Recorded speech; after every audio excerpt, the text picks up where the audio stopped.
போடு ராம் சரண் செய்த தரமான சம்பவம், வெற்றிமாறனுக்கு விழுந்த அடிகள், இதெல்லாம் தரமான செய்கை. தமிழ் சினிமாவில் வருடத்திற்கு மிகவும் குறைவான திரைப்படங்களை எடுக்கும் படங்கள் அனைத்திலும் ஏதாவது ஒரு விருதை தட்டிச் செல்லும் இயக்குனர்தான் வெற்றிமாறன். இயக்குனர் வெற்றிமாறனும் தனுஷும் நெருங்கிய நண்பர்கள் என்பதாலேயே வெற்றிமாறன் இயக்கிய பெரும்பாலான படங்களில் தனுஷ் தான் ஹீரோவாக நடித்து வந்துள்ளார். ஆனால் சமீபத்தில் வெற்றிமாறன் இயக்கிய விடுதலை பாகம் 1 மற்றும் 2 ஆகிய 2 திரைப்படங்களிலும் சூரி மற்றும் விஜய் சேதுபதி முக்கிய கதாநாயகனாக நடித்துள்ளனர். கடலூர் மாவட்டத்தைச் சேர்ந்த வெற்றிமாறன் கல்லூரி பருவத்தில் ஆங்கிலத்தில் இளங்கலை பட்டம் பெற்றுள்ளார். பிறகு முதுகலை பட்டம் பெறும் படிப்பினை பொழுதுதான் தன் சினிமாவில் மீது கொண்ட காதலையும் ஆர்வத்தையும் உணர்ந்து துணிச்சலோடு கல்லூரியை பாதியிலேயே நிறுத்திவிட்டு சினிமா பக்கம் திரும்பினார்.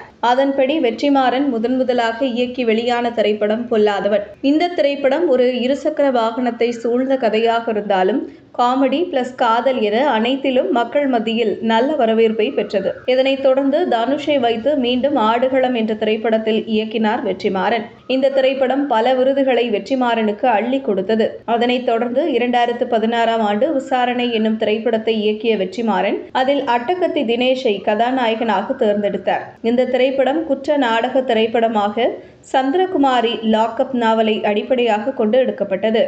இதனை அடுத்து மீண்டும் தனுஷ் வெற்றிமாறனின் கூட்டணி வடசென்னை, அசுரன் ஆகிய திரைப்படங்களில் இணைந்தது. அது மட்டுமின்றி கடந்த வருடத்தில் வெற்றிமாறன் இயக்கத்தில் வெளியான விடுதலை பாகம் 1 திரைப்படம் தமிழ் மக்கள் மத்தியில் பெருமளவிலான தாக்கத்தையும் ஏற்படுத்தியது.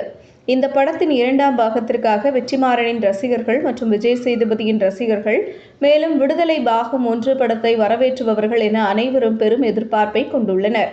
மேலும் இவர் இயக்கிய திரைப்படங்கள் 10க்கு மேல் சொல்லவில்லை. ஆனால் இவர் பெற்ற விருதுகளின் எண்ணிக்கையை பார்க்கும் பொழுது எண்ணிலடங்காதவையாக உள்ளது.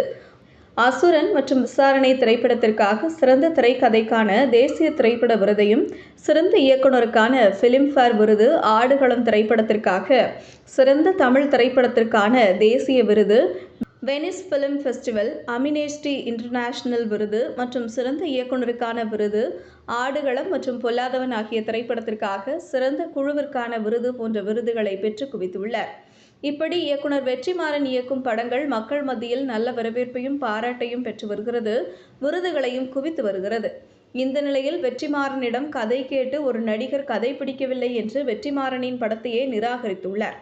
அதாவது விடுதலை பாகம் 2 திரைப்படம் விரைவில் வெளியாகியுள்ளதால் வாடிவாசல் திரைப்படத்திற்கான கதையை தெலுங்கில் முன்னணி நடிகராக உள்ள ராம் சரணிடம் வெற்றிமாறன் கூறியதாகவும், அதற்கு ராம் சரண் வெற்றிமாறன் கூறிய கதை தனக்கு பிடிக்கவில்லை என்று நிராகரித்ததாகவும் கூறப்படுகிறது. ஆனால் இதே வாடிவாசல் திரைப்படத்தின் கதையை சூர்யா ஓகே செய்து தற்போது படப்பிடிப்புகள் துவங்க உள்ள நிலையில் ராம் சரண் இந்த படத்தின் கதையை நிராகரித்துள்ள தகவல் வேறு வெளியாகி இருப்பது சூர்யா தரப்பையும் சற்று யோசிக்க வைத்துள்ளது. மேலும் ராம் சரண் தீவிர கடவுள் பக்தர். மோடியை அவ்வப்போது விமர்சிக்கும் வெற்றிமாறன் படத்தை ராம் சரண் நிராகரித்தது ஆச்சரியமில்லை என சினிமா விமர்சகர்களால் கூறப்படுகிறது.